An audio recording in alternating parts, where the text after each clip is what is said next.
பிரியமானவர்களே, ஆண்டவராகிய இயேசு கிறிஸ்துவின் நாமத்தில் அன்பின் வாழ்த்துக்கள். இன்றைய முத்தின் மூலமாய் மறுபடியும் உங்களை சந்திப்பதில் மகிழ்ச்சி அடைகிறேன். நாளையிலிருந்து 40 நாட்கள் நாம் தொடர்ந்து கர்த்தருடைய பிள்ளைகளே நாம் வேத புத்தகத்தை, குறிப்பாக புதிய ஏற்பாட்டை படித்து முடிக்க போகிறோம்.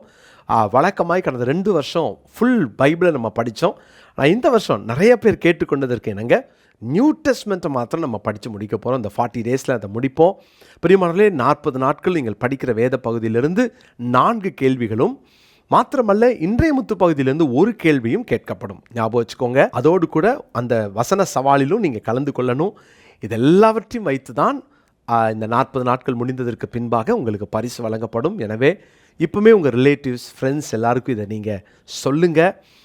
நம்ம இந்த இன்றைய முத்தை பார்க்க சொல்லுங்கள். இந்த இன்றைய முத்தில் கேட்கப்படுகிற கேள்விக்கு பதில் சொல்லுங்கள். சீக்கிரமாக சரியாக டெய்லி அட்டன் பண்ணுறவங்களுக்கு 40 நாட்களுடைய முடிவில் நம்ம பரிசுகள் கொடுப்போம். முதல் பரிசு 5000 ரூபாய், 2வது பரிசு 4000 ரூபாய், 3வது பரிசு 3000 ரூபாய். ஆயத்தப்படுங்க, நல்ல பைபிள் படிங்க, கர்த்தர் ஆசீர்வதிப்பார்.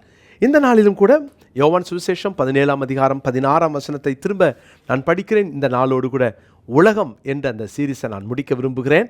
நாளிலிருந்து ஒரு புதிய சீரீஸை 40 நாட்களும் தொடர் செய்தியாய் நாம் கேட்க போகிறோம். ஆயத்தப்படுங்க, ஜெபித்து கொள்ளுங்க, பெரிய எதிர்பார்ப்போடு இருங்க. கர்த்தர் ஆசீர்வதிப்பார்.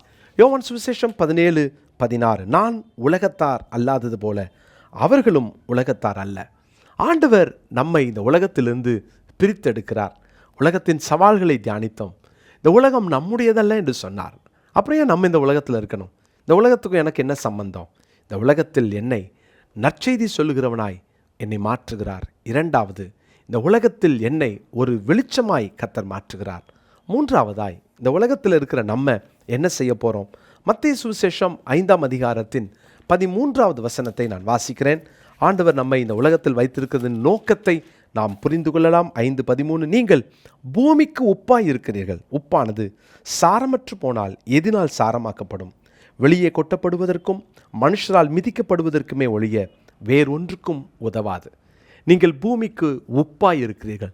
இந்த உலகத்தில் வாழ்கிற ஒவ்வொரு நாளும் நம்ம மனசில் ஒரு காரியத்தை திட்டம் பண்ணி கொள்ளணும். நான் இந்த பூமிக்கு உப்பு, நான் இந்த பூமிக்கு உப்பு. ஏன் ஆண்டவர் என்னை உப்பாக மாற்றுகிறார்? என்னை உப்பாய் கர்த்தர் மாற்ற காரணம் என்ன?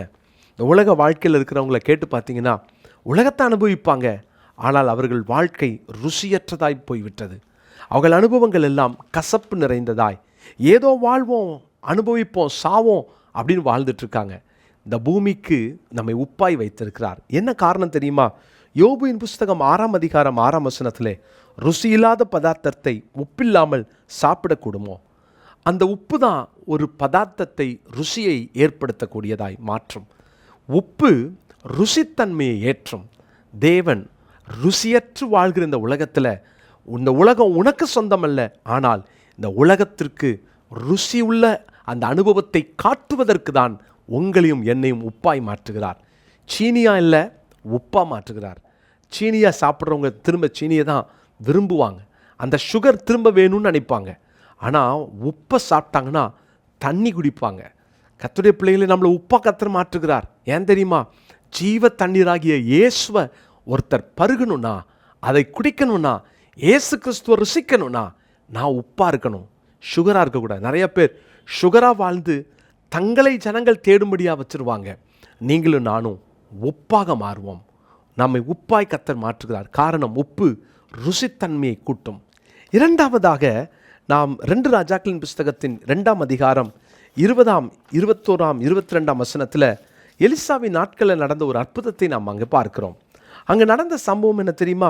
அவர்கள் ஒரு இடத்திற்கு வருகிறார்கள். அந்த இடத்தை குறித்ததான ரிப்போர்ட்டை நாம் அங்கே படிக்கிறோம். 2 ராஜாக்கள் 2ஆம் அதிகாரத்தை அந்த வசனம் பாருங்கள், 19ஆம் வசனம்.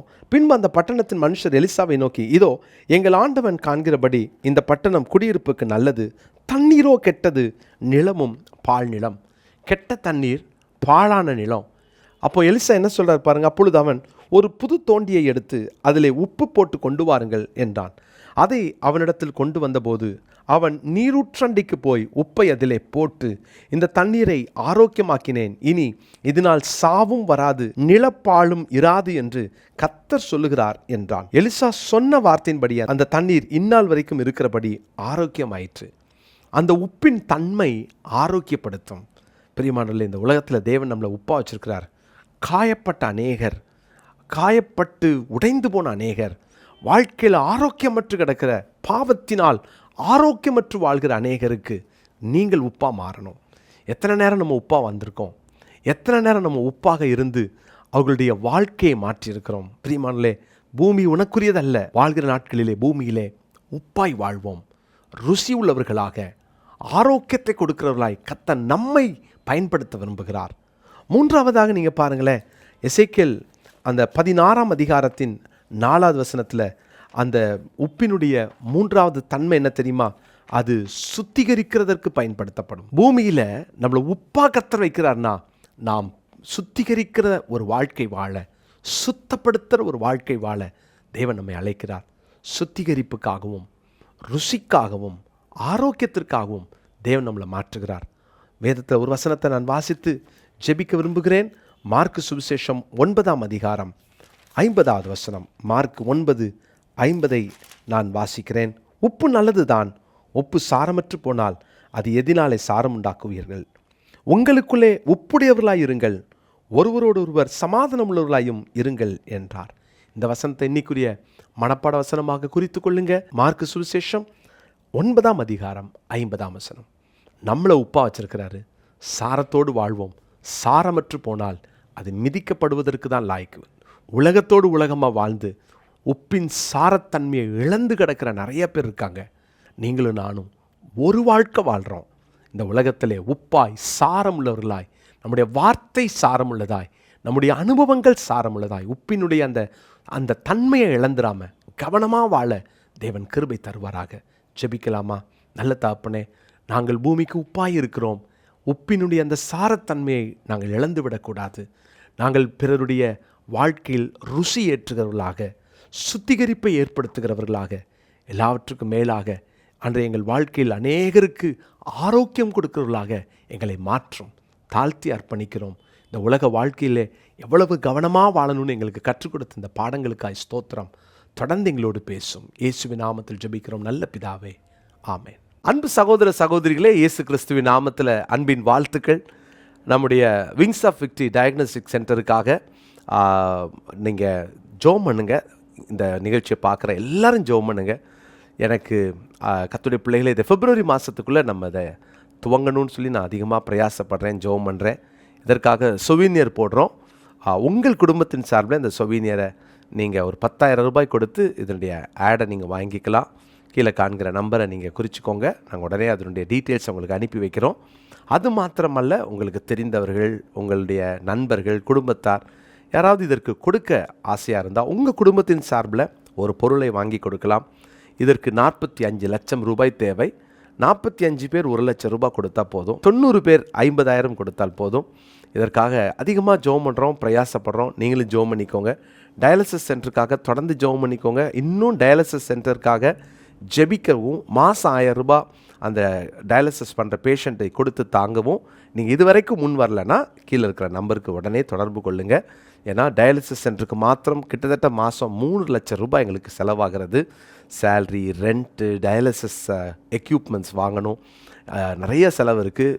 அவங்களுக்கு லேப் டெஸ்ட் எடுக்கணும். எனவே ஒவ்வொரு மாதமும் 300 பேர் 1000 ரூபாய் கொடுக்குறவங்கள நாங்கள் எதிர்பார்த்துட்ருக்குறோம். இதுக்காக ரொம்ப ஜெபம் பண்ணுங்க.